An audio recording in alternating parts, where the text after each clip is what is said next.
હરે કૃષ્ણ.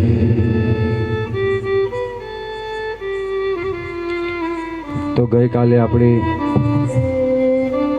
કુંતી મહારાણીની સ્તુતિ 2 દિવસ આપણે શ્રવણ કરી. કુંતી મહારાણીની પર જેટલી પણ કૃપા થઈ એમને બધી યાદ આવી અને એ કૃપા બધી એમની સ્તુતિ દ્વારા એમને વ્યક્ત કરી કે પ્રભુ તમે અમારી પર ઘણી કૃપા કરી છે, અમારા સંતાનોની રક્ષા કરી છે,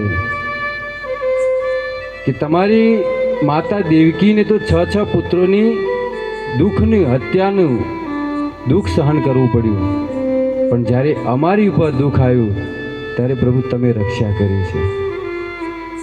કુંતી મહારાણીને પોતાના ઉપર થયેલી કૃપા એમને યાદ આવી અને છેલ્લી દેવીએ માંગ્યું કે હે પ્રભુ તમારે જો મને કાંઈ આપવું હોય ને તો દુઃખ આપજો, કારણ કે માણસને જ્યારે સુખ આવે છે, ધન સંપત્તિ આવે છે એટલે એને અહંકાર આવે છે અને સુખમાં ભક્તિ થતી નથી. એટલા માટે હે ગોવિંદ અમને દુઃખ આપો, અને જ્યારે જ્યારે દુઃખ આવ્યું છે ને ત્યારે ત્યારે તમે હાજર થયા છો. બીજું શું જોઈએ આપણે? અને ભક્તો જેને ભગવાન મળી જાય પછી બીજી આશા કઈ હોય એને? છેલ્લી આશા તો એ જ હોય કે મને મુક્તિ મળે. તો જેને ભગવાન મળી ગયા હોય એ બીજી કઈ આશા રાખે? આશા તો એટલી જ રાખે કે પ્રભુ વારંવાર તમારા અમને દર્શન થાય અને આવી જ કૃપા વારંવાર તમારી અમારી ઉપર થતી રહે. બસ બીજું અમારે કાંઈ જોઈતું નથી પ્રભુ. બહુ સુંદર કુંતી મહારાણીએ સ્તુતિ કરી અને આ સંસારના લોકોને ઉપદેશ આપ્યો કે જો કાંઈ માંગવું હોય ભગવાન પાસે તો દુઃખ માંગવું જોઈએ, કારણ કે દુઃખ આપણને શીખવે છે. જીવતા આપણને દુઃખ શીખવે, સુખ ન શીખવે.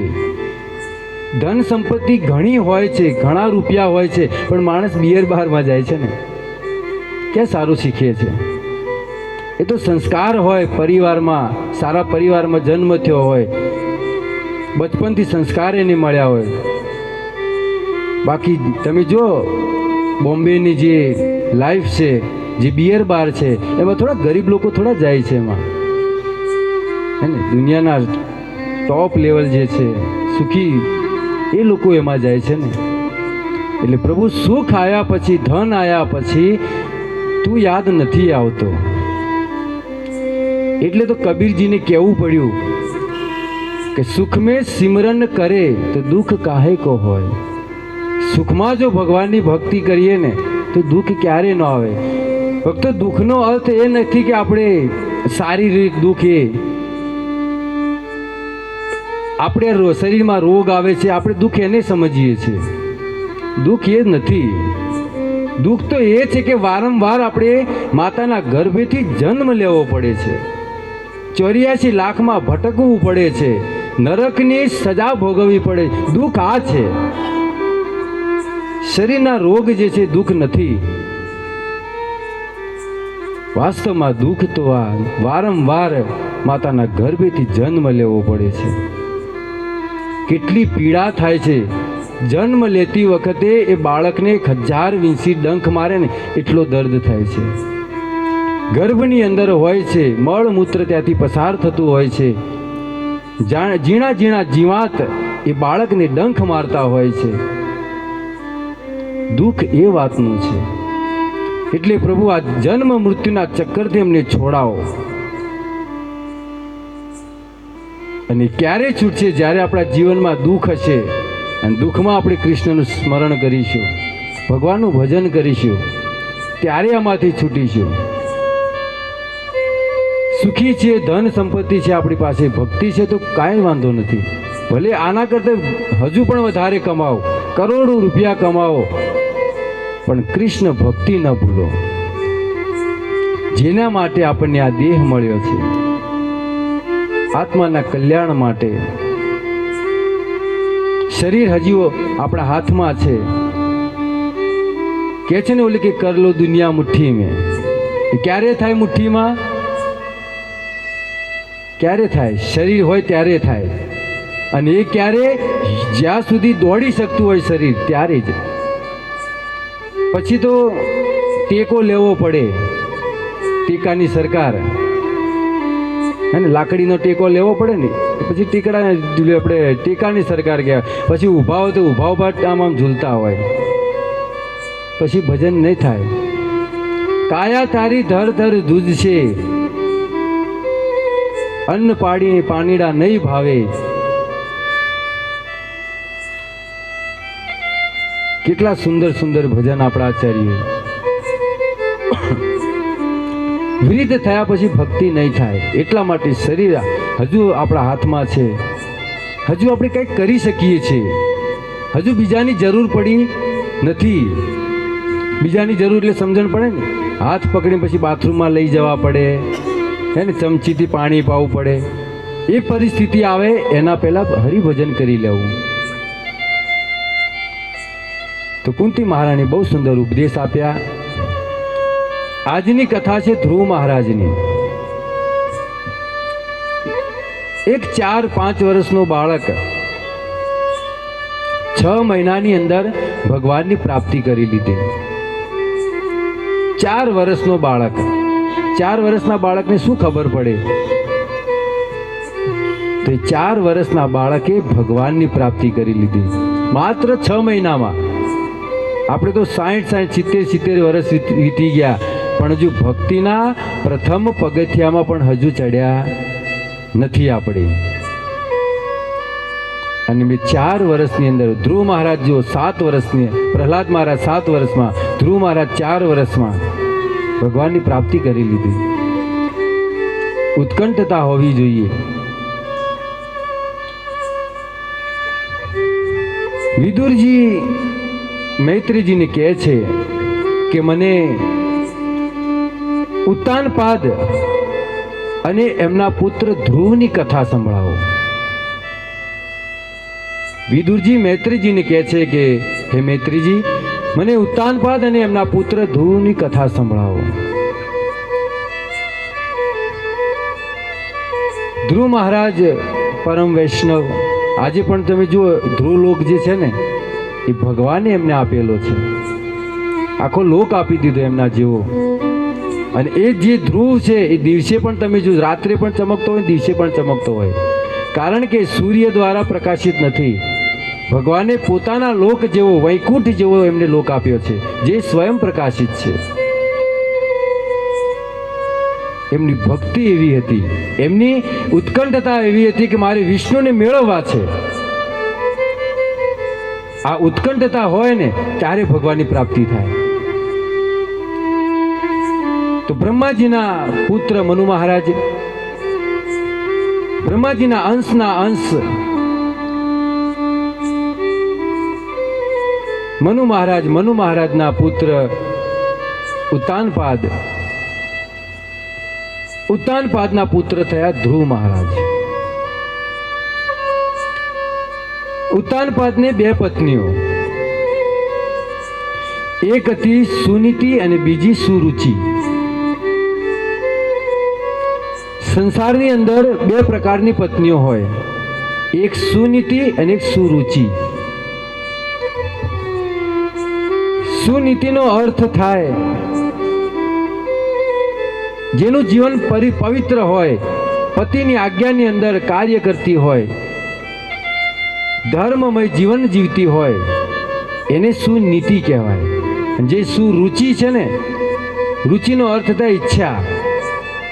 પોતાની ઈચ્છાથી ભ્રમણ કરે.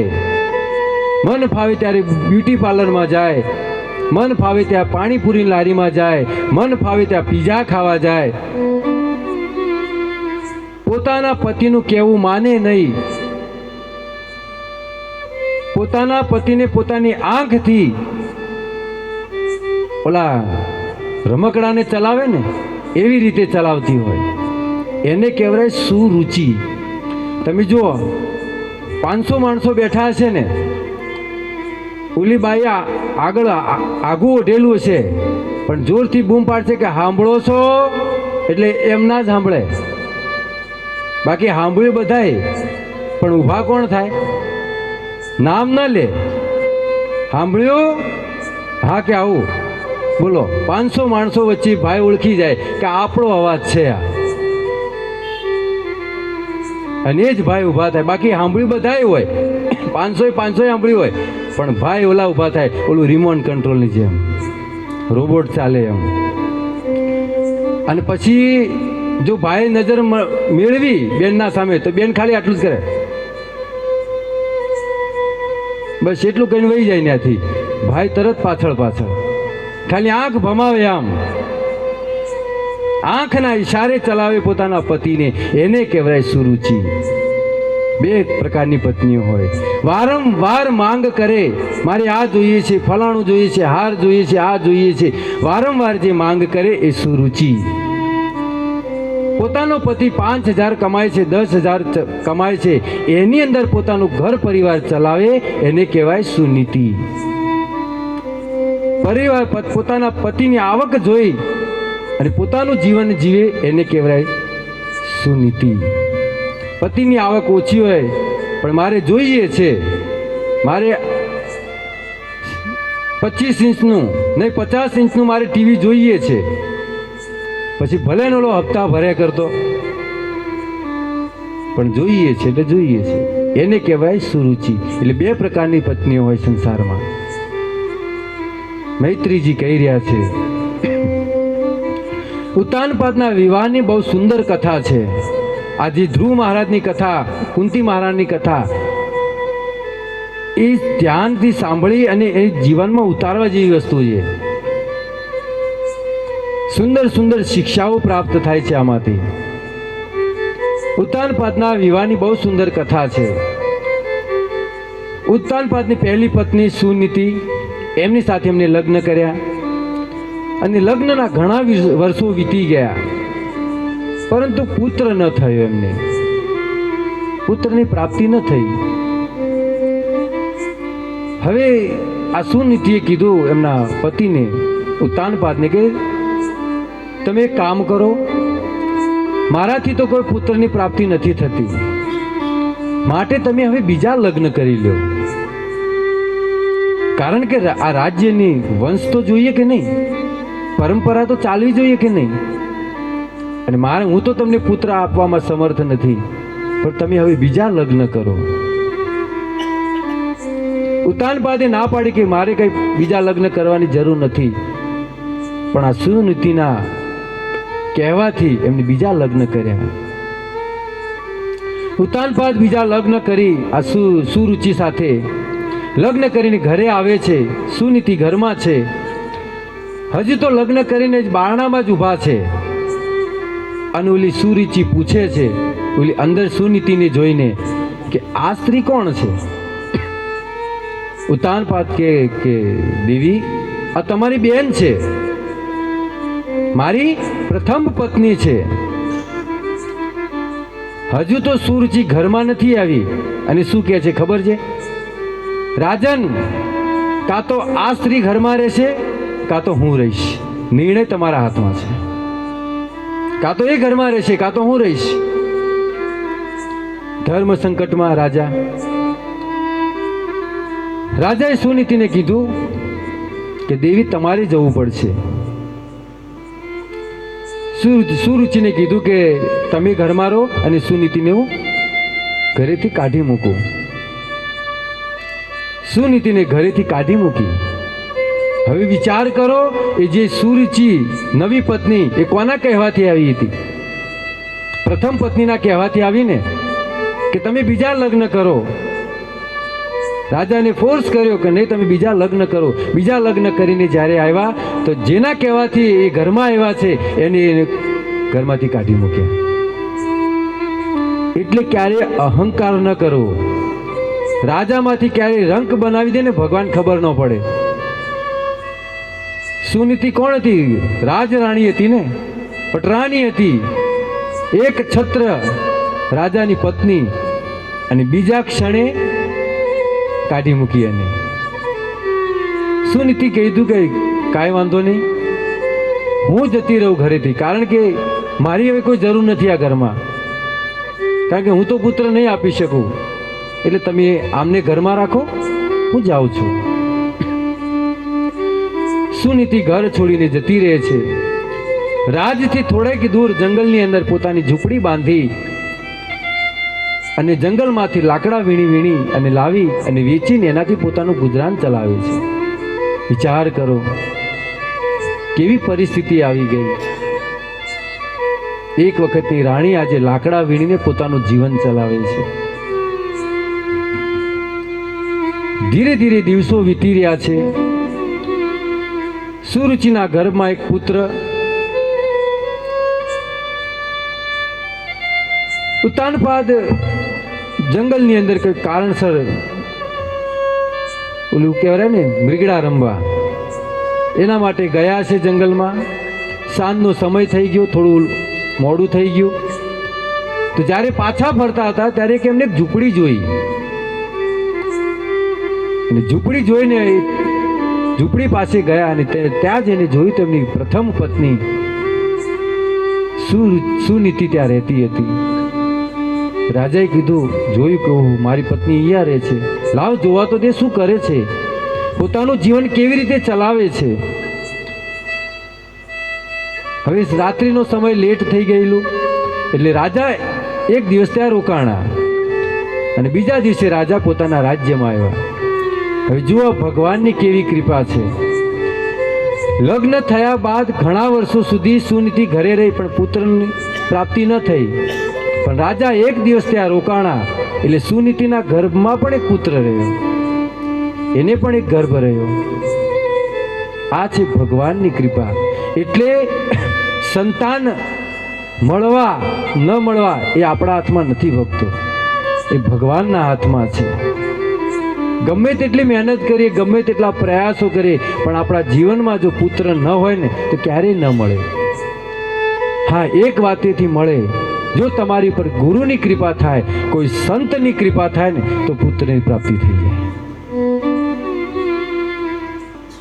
ઓલા આત્મદેવ બ્રાહ્મણની કથા છે ને, ધુંધુકારીની કથા અહીંયા થઈ હતી. એ ફળ આપ્યું હતું ને રાજાએ, પુત્ર નહોતો, 7 જન્મ સુધી નહોતો આત્મદેવ બ્રાહ્મણને કે ભૂદેવ તમે આત્મહત્યા કરવા માટે આવ્યા છો ને, પણ આ જન્મ નહીં, 7 જન્મ સુધી પુત્ર નથી, કેટલા જન્મ સુધી આત્મહત્યા કરશો તમે. પણ એક સંતની કૃપા થઈ કે આ લ્યો ફળ લઈ જાઓ.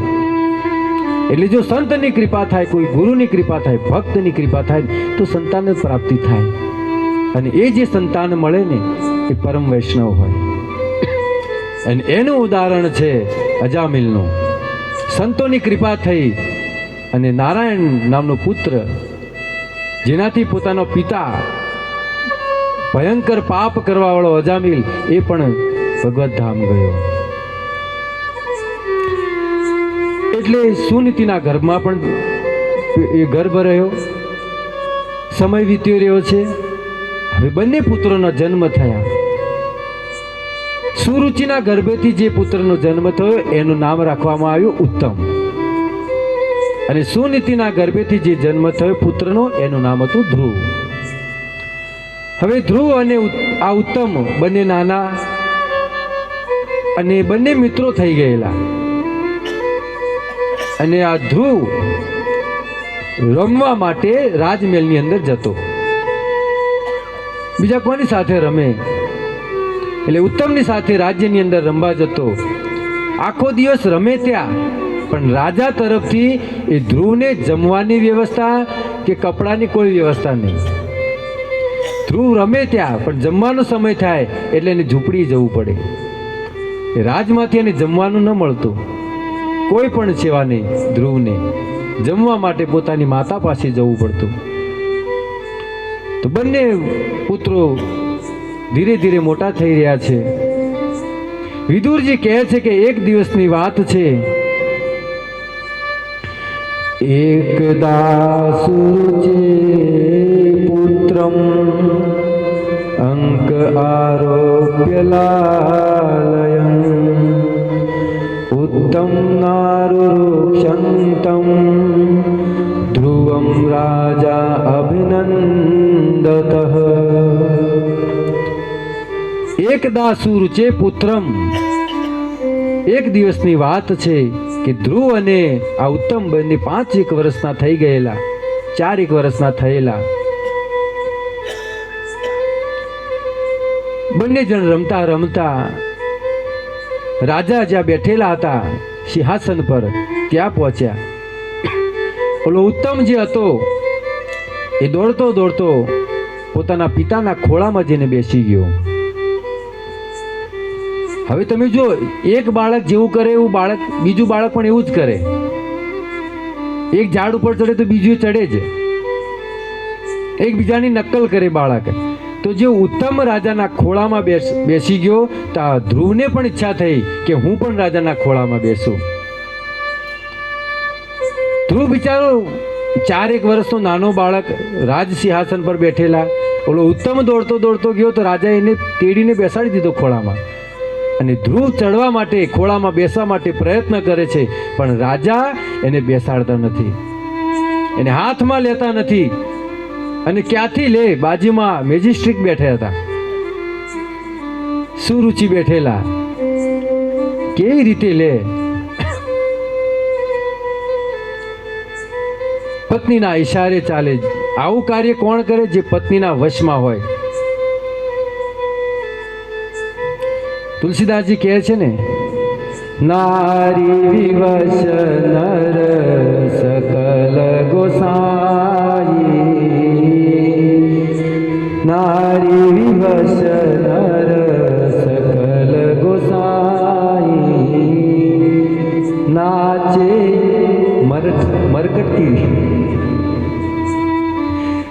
મરકટ કી નાઈ. નારી વિવશ નરન સકલ ગોસાઈ, નાચે મરકટ કી નાઈ. મરકટની વાંદરાની જેમ નાચે.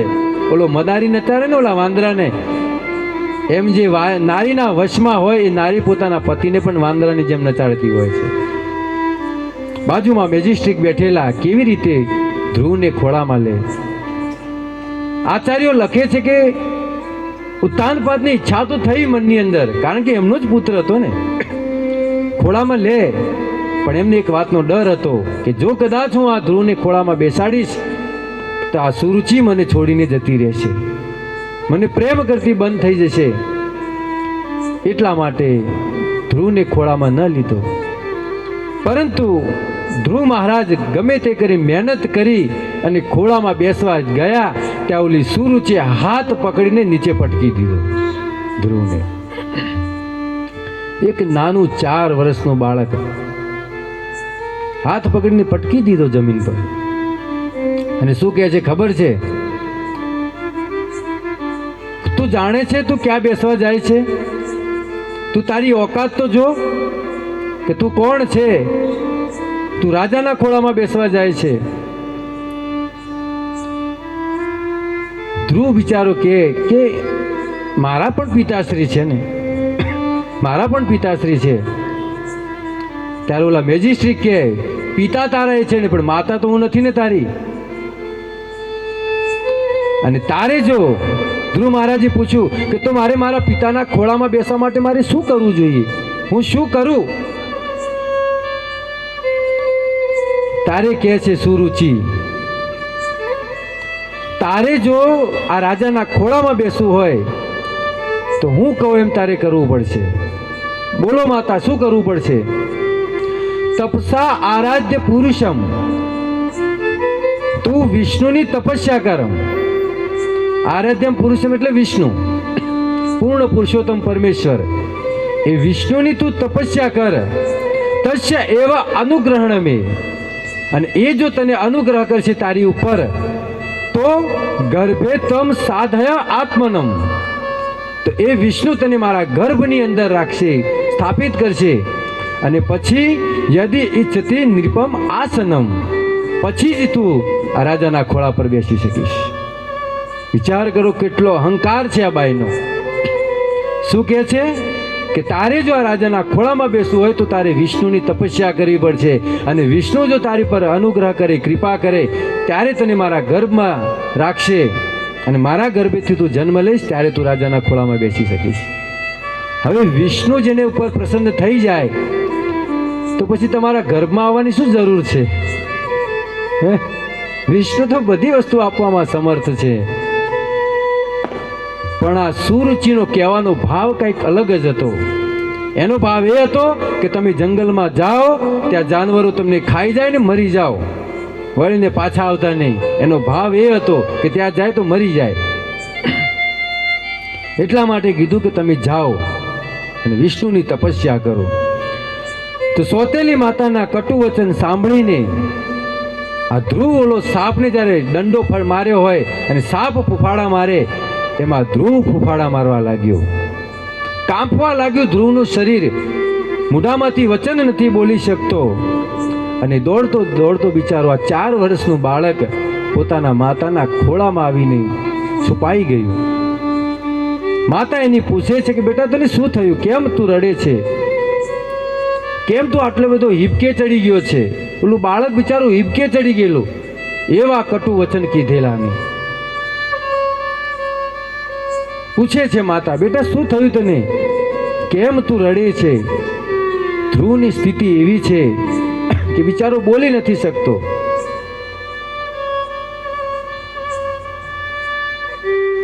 કે છે કે માતા, ધ્રુવ તો બિચારો ન બોલી શક્યા, પરંતુ એમની બાજુમાં જે દાસીઓ હતી એ દાસીઓએ કીધું આવીને કે આવી ઘટના થઈ છે. એની સોતેલી માતાએ એને કટુ વચન કહ્યા છે, એટલા માટે ધ્રુવ રડી રહ્યા છે.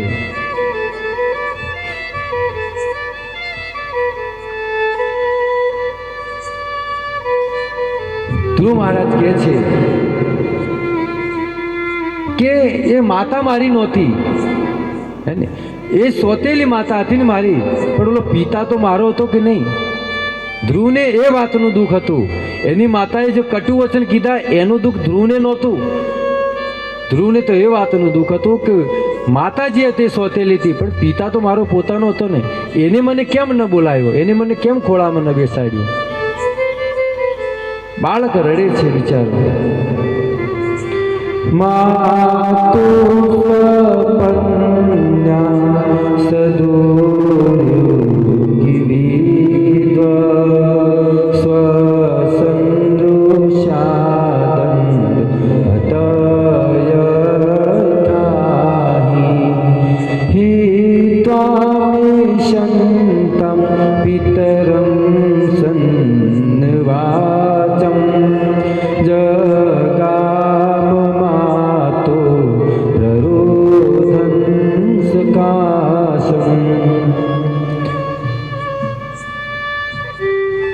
સોતેલી માતાના કટુ વચન સાંભળીને ધ્રુવ બિચારા રડવા લાગ્યા. આઘાત લાગી ગયો ધ્રુવને. જેમ ઓલો સાપ ફૂફાડા મારે એમ ધ્રુવ મહારાજ ફૂફાડવા મારવા લાગ્યા. એવી સ્થિતિ ધ્રુવની થઈ ગઈ કે બાળક બિચારું હિબકે ચડી ગયું. કહે છે કે મને મારા પિતાએ મને ખોળામાં ન બેસાડ્યો. ધ્રુવ મહારાજ બિચારા રડી રહ્યા છે, મોઢામાંથી શબ્દ નથી નીકળતો. સુનીતિ પૂછે છે કે શું થયું બેટા તને, કેમ તું રડે છે, તારે શું જોઈએ છે? તને કોઈ કાંઈ કીધું? તને કાંઈ કોઈ કીધું હોય તો મને કહે. પણ ધ્રુવ બિચારા કાંઈ નથી બોલી શકતા. સુનીતિ રડતા રડતા ઓલી દાસીઓએ કીધું કે આવી ઘટના થઈ છે.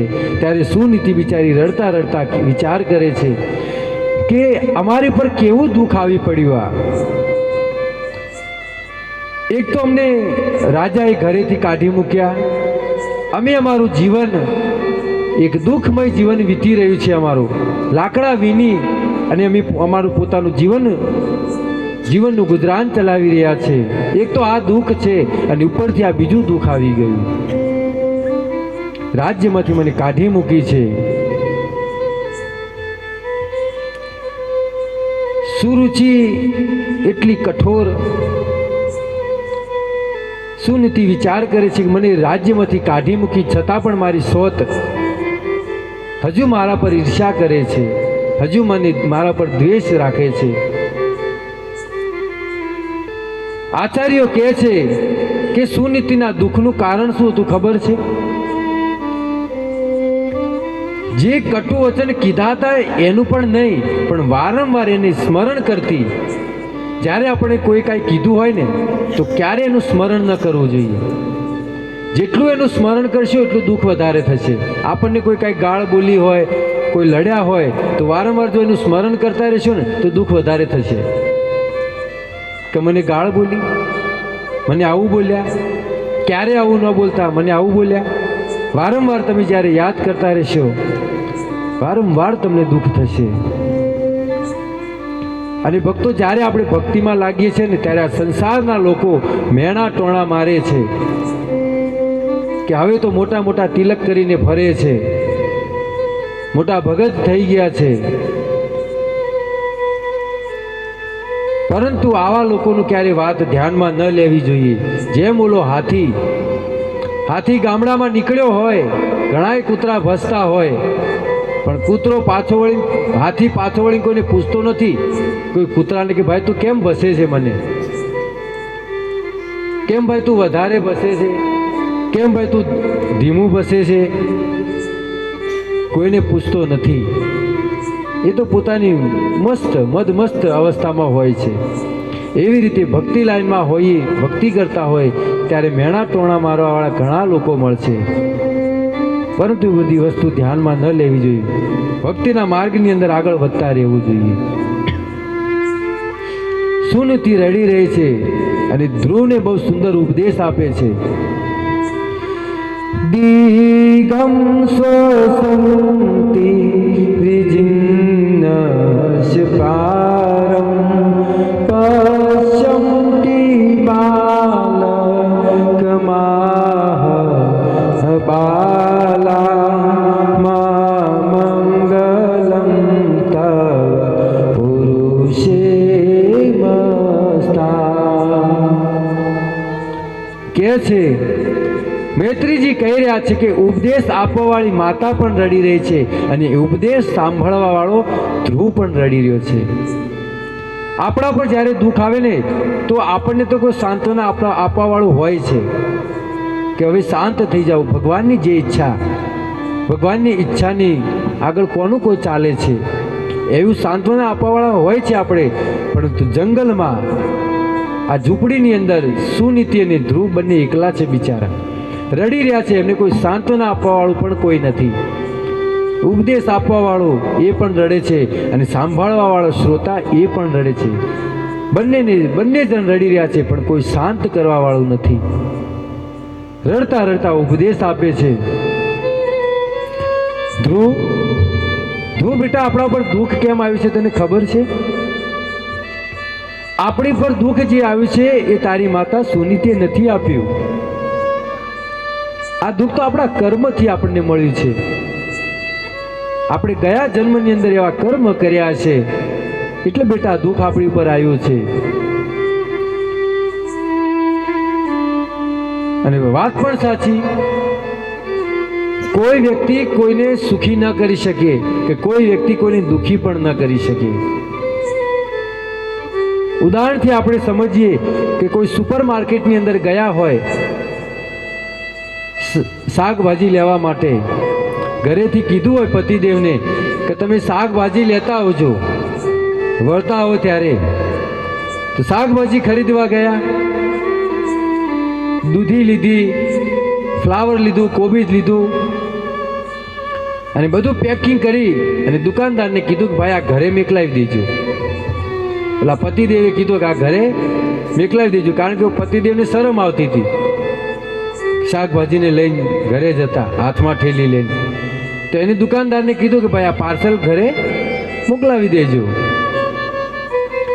હવે ઓલા દુકાનદારે બિલ બનાવ્યું અને ઓલા જે કર્મચારી તો એને કીધું કે ભાઈ આ એડ્રેસ ઉપર વસ્તુ પકડાવી દે. હવે ઓલો દુકાનદાર એને કીધું કર્મચારી શાકભાજી લઈ અને ઘરે પાર્સલ આપવા માટે ગયો. બેલ વગાડ્યો, ઘર ખોલ્યું, ઘરેથી માતાજી બહાર નીકળ્યા, શાકભાજી હાથમાં થેલી આપી ઓલા વર્કરે કે લ્યો આ શાકભાજી. તો ઘરના જે એમના પત્ની હતા એમને શાકભાજી જોયું તો અંદર દૂધી સડેલી હતી, કોબીજ સડેલું હતું. અને આ જોઈ અને ઓલે જો કર્મચારી આવતો એને બિચારાને થપાટ મારી દીધી, એને એક લાફો મારી દીધો કે આવું બધું તું શાકભાજી લઈને આવ્યો છે, હવે તમે કયો વાંક કોનો છે? કોનો વાંક છે? જેને શાકભાજી જોયું છે, પાર્સલ કરાવ્યું છે એનો વાંક છે ને. ઓલો તો બિચારો લઈને આવ્યો છે, આપણા ઘર સુધી પહોંચાડ્યું છે, એનો કોઈ વાંક નથી. એવી જ રીતે આપણે ગયા જન્મની અંદર જે કર્મ કર્યા છે એ જ કર્મ આપણા બાજુવાળા હોય કે સગા સંબંધીઓ આપણને જે દુઃખ આપતા હોય એ એમના દ્વારા આપણને મળે છે. બાકી આપણને કોઈ દુઃખી નથી કરી શકતું, કોઈ સુખી નથી કરી શકતું. એ આપણા જ કરેલા કર્મ. જેવી રીતે ઓલા બિલ બનાવ્યું એવી રીતે ચિત્રગુપ્ત આપણું બિલ બનાવે છે અને ઓલા વર્કરને મેકલ્યો એવી જ રીતે આપણા બાજુવાળા એમને મેકલે કે જા હવે જઈને હેરાન કર. તો એમ સમજવું કે આપણને આપણા બાજુવાળા દુઃખી નથી કરતા, આપણને આપણા કર્મ આપણને દુઃખી કરે છે. માણસ કર્મથી દુઃખી છે, બાકી ન કોઈને દુઃખી કરી શકે ન કોઈને સુખી કરી શકે. એક વ્યક્તિએ ભગવાન શિવનું ભજન કર્યું. ઘણા લોકો ઈર્ષ્યાળુ હોય પાછા. શિવજીની ભક્તિ કરી, શિવજી પ્રસન્ન થયા. કીધું માંગ શું જોઈએ છે? એટલે કે એક કામ કરો, હું મારી ઘરવાળીને પૂછી આવું. એટલે ઘરવાળીને પૂછવા ગયા. ઘરવાળીએ કીધું કે આ વસ્તુ માંગજો. આવ્યા અને શિવજીને કીધું. શિવજી કે બોલો શું જોઈએ છે? એટલે કે એક કામ કરો, મારી એક આંખ ફોડી દો. અને શિવજી એ કીધેલું કે ભાઈ તું જે માંગીશ એના કરતાં તારા બાજુવાળાને ડબલ મળશે. તું જે પણ માંગીશ એનું ડબલ તારા બાજુવાળાને મળશે. એટલે પત્નીએ એવું કીધેલું કે એક આંખ ફોડવાનું કહેજો.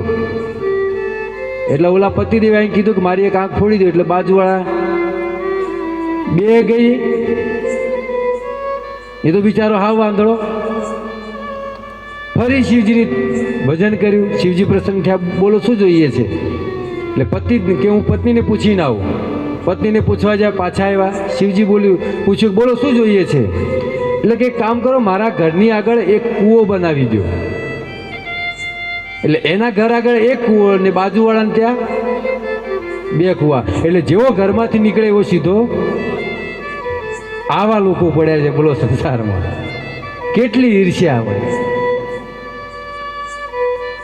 માંગતા હવે કદાચ પૈસા ધન માંગી દીધું સારું પડ્યું. એક તો આંખ પણ ફોડાવી. એટલે માણસને માંગતા પણ ના આવડે કે શું માંગવું જોઈએ. ઈર્ષ્યા, દ્વેષ, બીજું કાંઈ નથી સંસારમાં. એટલે સુનીતિ કહી છે કે બેટા, આપણને જે દુઃખ મળ્યા છે ને, આપણી પર જે દુઃખ આવી પડ્યું છે એ આપણના કર્મોનું દુઃખ છે. તારી માતા સુરુચિએ દુઃખ નથી આપ્યું. અને બેટા તારું દુઃખ હું દૂર કરી શકું એમ છું.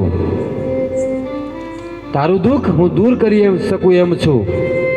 અને તને તારી માતાજી સુરુચિ કીધું છે ને બેટા એમ કરો.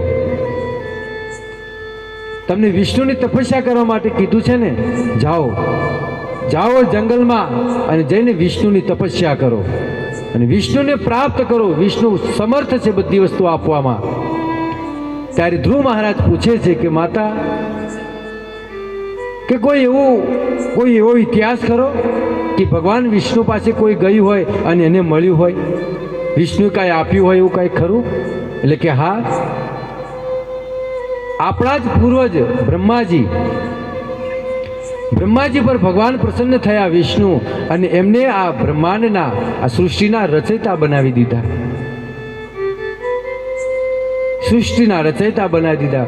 ધ્રુવ મહારાજ કે તો બ્રહ્માજી તો બહુ મહાન વ્યક્તિ છે, એટલે એમની પર તો કૃપા કરે, પણ કોઈ સાધારણ વ્યક્તિ કોઈ ખરું એવું કે એની પર ભગવાનની કૃપા થઈ હોય?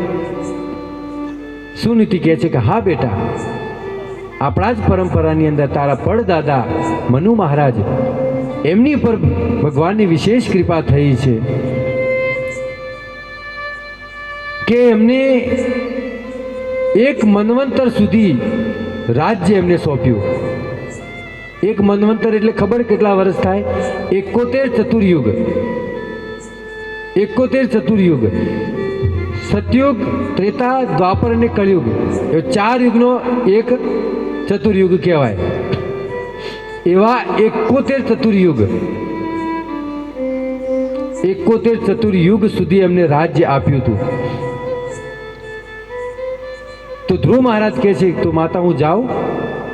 હા બેટા જાઓ, તમે જાઓ અને ભગવાન વિષ્ણુની તપસ્યા કરો, વિષ્ણુને પ્રસન્ન કરો. ભગવાન આપવામાં સમર્થ છે. હવે અહીંયા એક પ્રશ્ન થાય છે કે ધ્રુવ 4 વર્ષના છે, તો શું એની માતા એટલી બધી કઠોર હશે કે બાળકને જંગલમાં જવાનું કીધું? કારણ કે જંગલમાં તો ભયંકર હિંસક પ્રાણીઓ હોય છે. તો એની માતાને ચિંતા નહીં થઈ હોય કે મારું બાળક એક 4 વર્ષનું છે, હું એને જંગલમાં મેકલું છું તપસ્યા માટે? શું આ માતા આટલી કઠોર હશે? પણ એને ખબર હતી કે વિષ્ણુની ભક્તિ કરવા માટે જાય છે, વિષ્ણુને પ્રાપ્ત કરવા માટે જાય છે, એટલે એની રક્ષા વિષ્ણુ કરશે.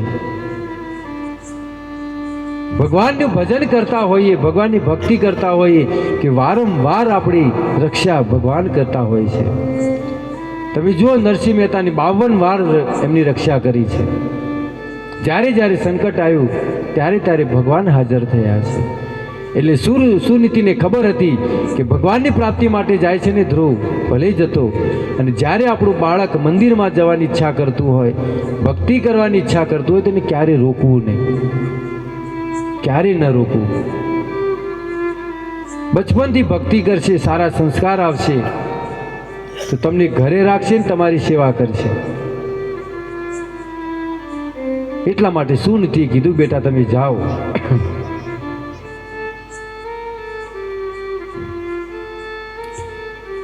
સુનીતિ કીધું કે બેટા તમે જાઓ અને જઈ અને ભગવાનની પ્રાપ્તિ કરો. ધ્રુવ મહારાજ જંગલમાં ગયા છે, જઈ રહ્યા છે. રસ્તાની અંદર નારદ મુનિ મળ્યા. નારદ મુનિએ પૂછ્યું કે બેટા ક્યાં જાય છે તું? કે હું વિષ્ણુની પ્રાપ્તિ માટે જાઉં છું, વિષ્ણુને પ્રાપ્ત કરવા માટે હું જાઉં છું. અચ્છા, પણ બેટા હજી તો તું નાનો છે, હજુ તો તારે ક્યાં સમય થયો છે ભક્તિ કરવાનો? થોડો મોટો થાય એટલે પછી જજે. ધ્રુવ મહારાજ કે તમે જો વિષ્ણુની પ્રાપ્તિનો કાંઈ ઉપાય બતાવી શકતા હોય તો વાત કરો, ને તો તમે પણ ચાલતી ના થઈ જાઓ, તમે પણ ઊભા નહીં રહો. તમારે પણ કાંઈ ઉપાય હોય તો બતાવો વિષ્ણુની પ્રાપ્તિ, બાકી તમે નીકળો અહીંથી. આ છે દ્રઢતા, આ છે ઉત્કંઠતા. ધ્રુવને બસ એક જ, બસ વિષ્ણુને પ્રાપ્ત કરવા છે એટલે કરવા જ છે, ગમે તે થઈ જાય. એટલે કહેવામાં આવે છે કે જ્યારે બાળક ભક્તિમાં હોય, ભક્તિ કરવાની ઈચ્છા કરતી હોય, તો ક્યારે એને રોકવું ન જોઈએ. આ ધ્રુવની વાત તો બહુ જૂની છે, સતયુગની વાત છે. પણ તમે કાલ સવારનો ઇતિહાસ જો, શિવાજીનો, જીજાબાએ ગર્ભની અંદર એમને સંસ્કાર સેવ્યા હતા, ગર્ભમાં એમને સંસ્કાર રેડ્યા હતા. એટલે તો આપણા આચાર્યોએ ગાવું પડ્યું, હે આભો ગેર ચાલો ને જીજાબાઈ ને આવ્યા બાળ રે, જીજાબાઈ ને આવ્યા બાળ. હે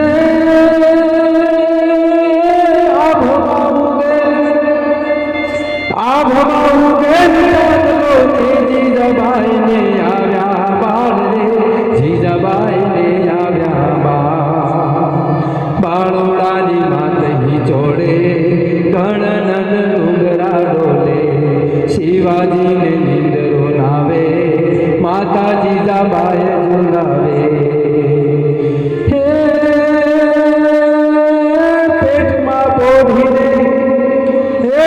પેટમાં પોઢીને સાંભળે લીલા રામ લક્ષ્મણની વાત રે શિવા રામ લક્ષ્મણની વાત માતાજીને મુખ જે દીધી ઊંડી એની ઊંઘ તે દીધી શિવાજીને નિંદરો નાવે માતાજી જાબાએ ઝુલાવે હે આ ભમાઓ ગેલ ચાંદલો જીજાબાઈ ને આવ્યા બાળ રે જીજાબાઈ ને આવ્યા બાળુડાને માતહી જોડે ધણનન ડુંગરા ડોલે શિવાજીને નિંદરો નાવે માતાજી જાબાઈ ઝુલાવે હે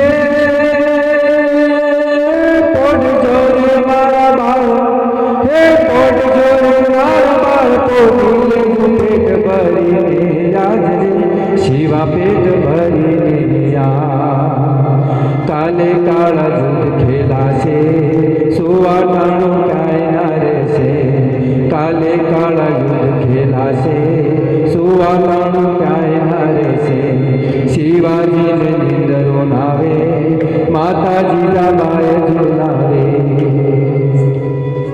આભમાં ઉગેલ ચાંદલો ને જીજાબાઈ ઝુલાવે છે શિવાજીને નિંદણું નથી આવતું જીજાબાઈ કહી રહ્યા છે કે બેટા અત્યારે સૂઈ જા પછી તને સુવાનો સમય નહીં મળે કારણ કે તારે યુદ્ધ ખેલવાના છે મુગલોની સામે તારે અને એ શિવાજીને સાક્ષાત ભવાનીએ પ્રગટ થઈને એમને તલવાર હાથમાં આપી હતી કે લે શિવા આ તલવાર અને આનાથી તું યુદ્ધ કરજે દરેક યુદ્ધ તું જીતીશ અને તમે જુઓ શિવાજીએ કેટલાય મુગલોનો વિધ્વંસ કરી નાખ્યો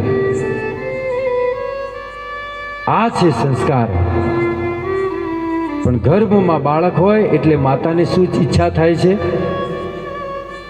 સિરિયલો જોતા હોય સાંજ પડે સંધ્યાનો સમય થાય એટલે પાણીપુરી યાદ આવતી હોય પાણીપુરી અને પીઝા ખાઈ ખાઈને શિવાજી ન જન્મે એ તો પછી માઇકલ જેક્સન જેવા જ થાય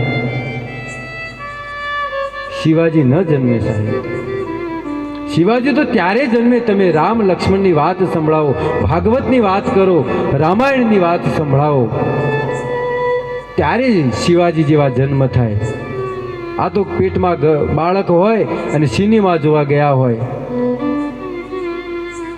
એક બાળક બાજુમાં બેઠું હોય બિચારું બાળકને પિક્ચરમાં રસ નથી એ તો સૂઈ ગયું છે પણ કોઈ હીરો કે કોઈ વિલન હિરોને લઈને ભાગતો હોય છે એટલે પેલા છોકરાને ઉઠાડી જો જો જો ઓલો લઈને ભાગે હવે ઓલાને દ્રશ્ય એટલું જ લે કે ઓલો લઈને ભાગી ગયો એટલે હવે મોટો થાય એટલે પછી એ લઈને ભાગે પછી તમે જેવું બતાવો એવું કરે જેવા સંસ્કાર આપો એવું કરે એટલા માટે શિવાજીને જીજાબાઈએ ગર્ભની અંદર સંસ્કાર સેવ્યા હતા ગર્ભથી જ બાળકને સંસ્કાર આપવા જોઈએ કારણ કે પછી સમય વીતી જાય છે સાહેબ સમય આપણો વીતી જાય છે બાળકો પછી આપણા હાથમાં કહેવું નથી કરતા તમે જુઓ આજના બાળકોને કાંઈ કહેવાતું નથી એટલે સંસ્કાર ગર્ભથી જ આપો એક સંસ્કાર હતો આપણો 16 સંસ્કાર છે આપણા હિન્દુ સંસ્કૃતિના પણ માત્ર હવે 3 બચ્યા છે એક નામકરણ સંસ્કાર એક વિવાહ સંસ્કાર અને છેલ્લે મજબૂરીમાં કરવો પડે એ છે અંતિમ સંસ્કાર કરવો પડે ક્યાં જઈએ આ 3 સંસ્કાર બચ્યા છે 16 સંસ્કારમાંથી બાકી ચૂડાકરણ સંસ્કાર યજ્ઞોપવિત સંસ્કાર ગર્ભાધાન સંસ્કાર આ બધા સંસ્કાર હતા આપણા પણ માત્ર હવે 3 બચ્યા છે